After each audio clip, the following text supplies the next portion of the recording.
things on everybody's mind right now is mental health, mood disorders, things like depression and anxiety.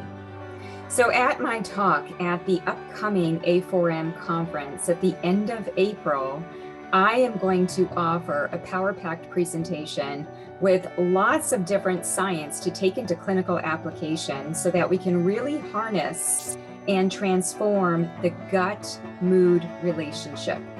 I'm going to be looking at different root causes for why we have mood disorders, talking about some clinical strategies, and going deeper into the different nutrients that we need to be looking at as it relates to mental health.